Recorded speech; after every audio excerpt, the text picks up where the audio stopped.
Um, all right. Good afternoon, everyone. The Secretary General will do a press encounter at 2 p.m. today at the Security Council stakeout position. This will concern today's developments in Istanbul. The Secretary General will make remarks and take a couple of questions. This morning, the Secretary General spoke at the opening of the high-level segment of ECOSOC's high-level political forum. He said that our world is in deep trouble, and so too are the Sustainable Development Goals. However, he said that we are far from powerless and that we have many concrete steps to take to turn things around. He underscored that we must end senseless, disastrous wars, unleash a renewable energy revolution, invest in people, and build a new social contract. He also called for countries to deliver a new global deal to rebalance power and financial resources and enable all developing countries to invest in the Sustainable Development Goals. His full remarks are online.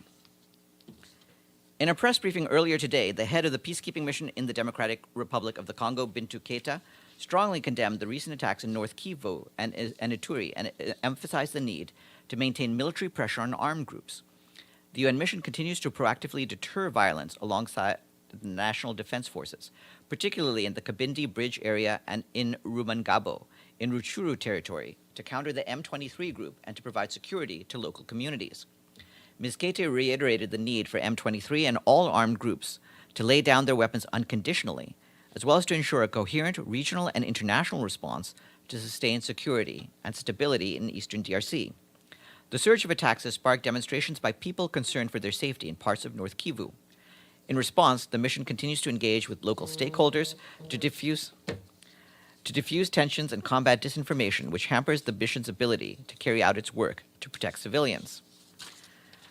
Meanwhile, our humanitarian colleagues in the DRC are deeply concerned by the increase in armed attacks against civilians in North Kivu and Ituri provinces, which killed at least 31 people and injured several others in less than a week. Yesterday, armed groups attacked the town of Beni in North Kivu, and at least 5 civilians were killed. This comes after the attacks we mentioned yesterday that took place in several villages in the province of Ituri, as well as the July 8th attack on a health center in a village in Beni territory. These attacks come at a time when thousands are being displaced almost every day by continued fighting between the Congolese army and the M23 armed group in Rutshuru territory in North Kivu. Since the beginning of the year, some 700,000 people have been displaced in the country, bringing the total number of internally displaced people to more than 6 million. And the Office for the Coordination of Humanitarian Affairs calls on all parties to the conflict to abide by their obligations under international humanitarian law and to protect civilians and civilian infrastructure. In Nigeria, our humanitarian partners have delivered food and nutrition assistance to 26,000 people in the past week in the town of Ran, which is in the country's northeast. This town is one of the most challenging environments for aid workers in the region. It has been the site of repeated attacks by non-state armed groups, during which hundreds of civilians, internally displaced people, as well as aid workers have been killed. Humanitarian agencies have been forced to reduce their footprint there in recent years. For example, a major international health partner suspended its work in Ran last month, following the heightened risk of attacks targeting civilians and aid assets. With the lean season now underway, some 4.1 million people urgently need food assistance across Borno, Adamawa, and Yobe states in northeast Nigeria. However, due to funding shortages, only about 1.2 million people there were receiving food aid as of the end of May. Aid agencies have reached some 1.8 million people during the first quarter of 2022, despite the fact that this year's humanitarian response plan, which requires $1.1 billion, is less than 25% funded. And staying with Nigeria, our UN team there, led by resident and humanitarian coordinator ad interim Matthias Schmel, is continuing to support the government's work to respond to and recover from the pandemic. Our team contributed to the provision of healthcare services to more than 125,000 members of vulnerable communities in Borno State, while implementing risk communication initiatives, including on the ongoing work to tackle obstetric fistula, reaching nearly 68,000 people.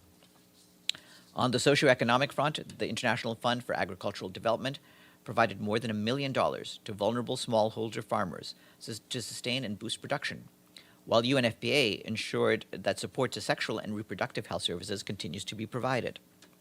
For its part, the UN Office on Drugs and Crime partnered with the European Union to ensure that the implementation of criminal justice responses to terrorism and violent extremism, contributing to federal prosecutors in Nigeria reviewing close to 2,900 case files. that contributed to the release of 1,800 adults and 580 children from custody, as well as the referral of 230 cases for trial before the Federal High Court.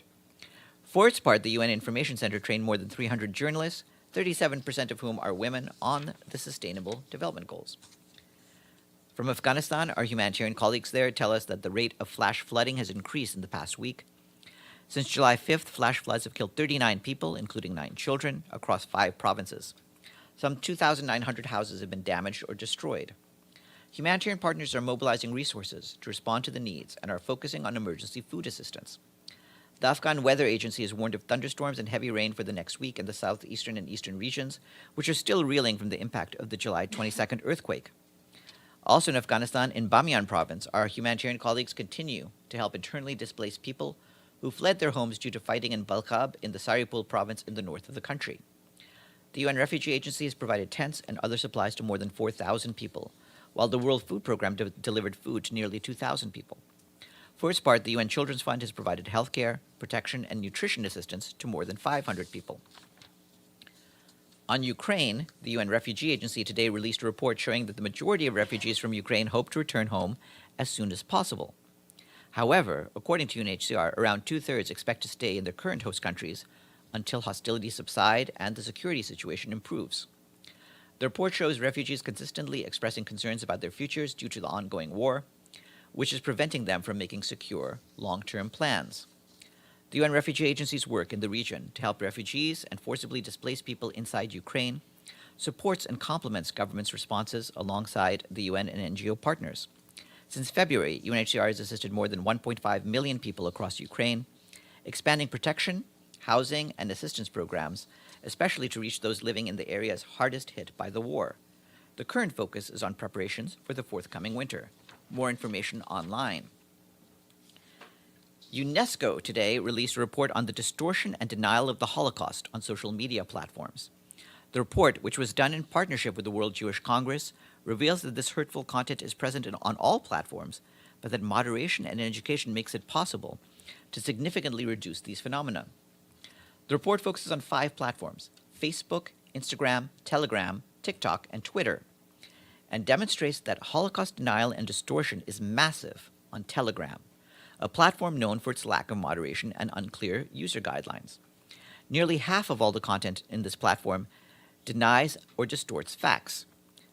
By contrast, on moderated platforms, denial and distortion are also present, but to a lesser extent. They concern 19% of Holocaust-related content on Twitter, 17% on TikTok, 8% on Facebook, and 3% on Instagram. And you can find the full report online. When this briefing is over, Paulina Kubiak will brief you, and then immediately after that, at around 1 p.m., there will be a briefing here by Professor Ahsan Iqbal, Minister for Planning, Development, and Special Initiatives of Pakistan, and he'll talk to you about the high-level political forum on sustainable development. And tomorrow, my guest will be Father Francisco de Rou, the president of the Truth Commission in Colombia, who will brief on the final report on the Truth Commission. And of course, you'll hear from our Secretary General at 2 p.m. at the Security Council Stakeout. Yes, James. We're going to hear from the Secretary General, but can you tell us the UN's readout on the talks this morning in Istanbul? That would entail me getting ahead of my boss on this issue, which is something that I will not do. He will talk to you shortly, but the important point is that we believe that this is something positive, and he will talk to you at some length about why that is. If he's going to talk to us and it's something positive, obviously that's good news.